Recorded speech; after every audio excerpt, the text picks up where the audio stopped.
The scene was tense right from the start. A police officer stood firm, his voice steady but sharp, telling a man to leave the property immediately. The man, clearly frustrated, pleaded his case, claiming he had every right to be there. Onlookers held their breath, unsure of what might unfold next. The officer's patience seemed to wear thin as the man refused to back down, his determination raising questions about what he was hiding or protecting.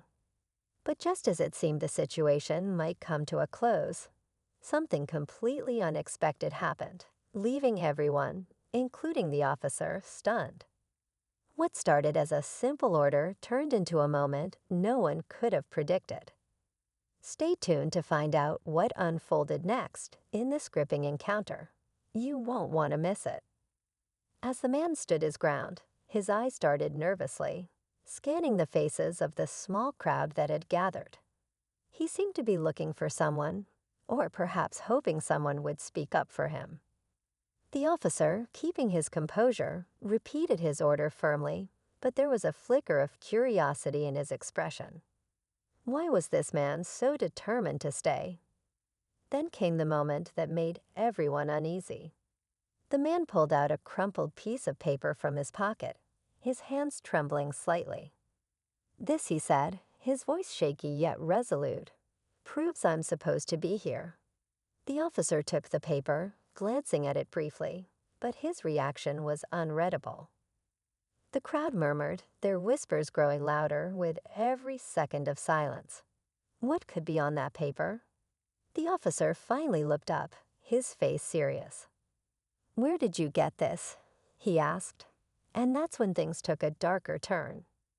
The man hesitated, glancing down at his worn shoes as if trying to decide what to say next.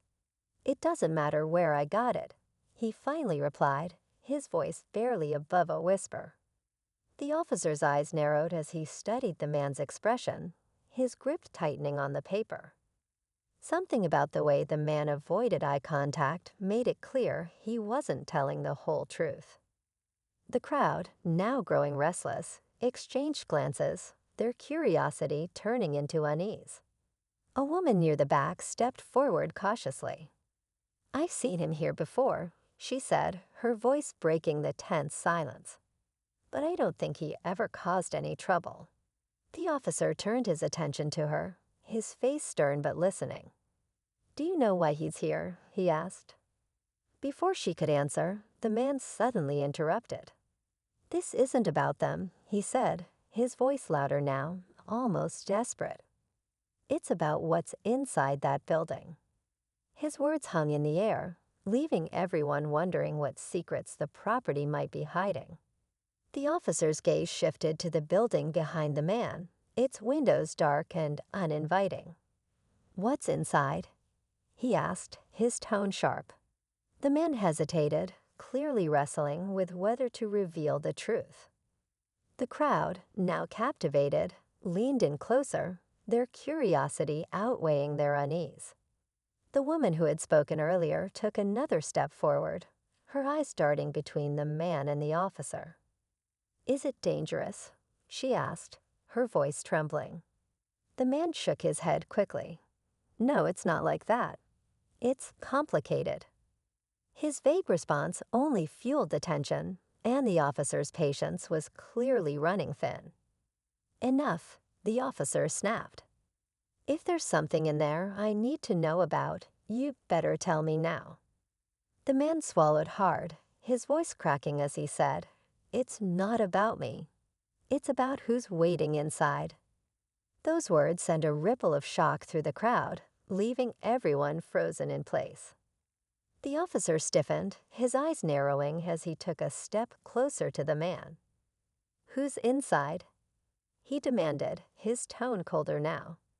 The man looked down, avoiding the officer's gaze. "I can't say," he muttered, his voice barely audible. The tension was suffocating, the silence pressing down on the crowd as they waited for someone to break it. Before the officer could press further, the sound of a faint thud came from inside the building, making everyone jump. The man's head snapped up, his face pale. "They know we're out here," he said quickly, his words dripping with urgency.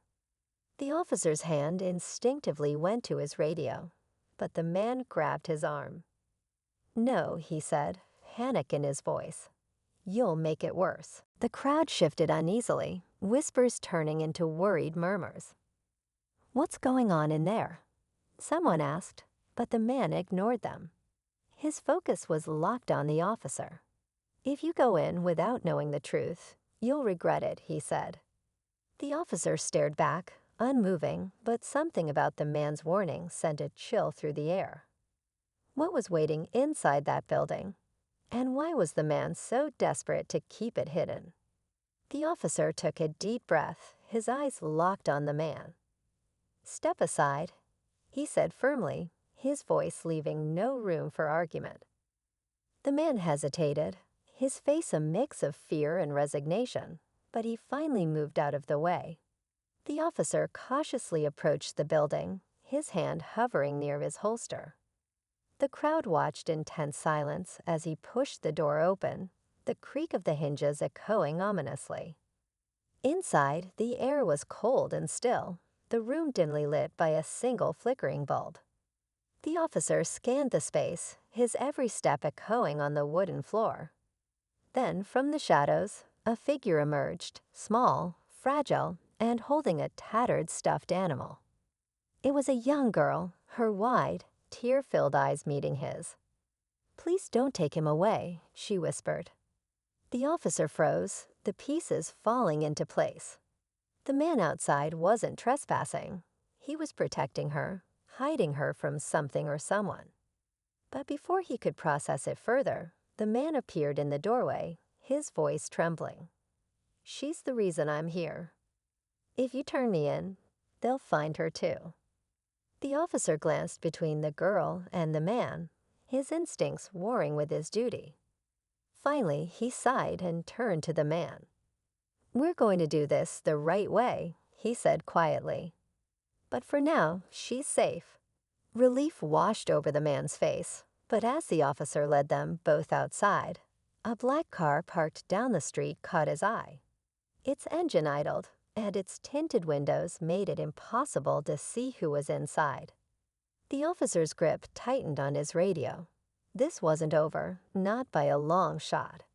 The officer kept his eyes on the black car, his instincts on high alert. After a tense moment, it slowly drove away, leaving behind only the faint hum of its engine. He turned back to the man and the little girl, their faces a mix of fear and hope. "We'll figure this out," he said, his tone softer now. "But you need to trust me." The man nodded, his shoulders sagging with relief. The girl clung to his hand, her grip tight, as the officer radioed for assistance. It was clear there was more to this story, a web of danger and desperation. But for now, the immediate threat had passed. As the sun began to set, the small crowd dispersed, their curiosity giving way to quiet understanding. The officer glanced down at the girl and gave her a reassuring nod. Sometimes doing the right thing wasn't easy, but it was always worth it.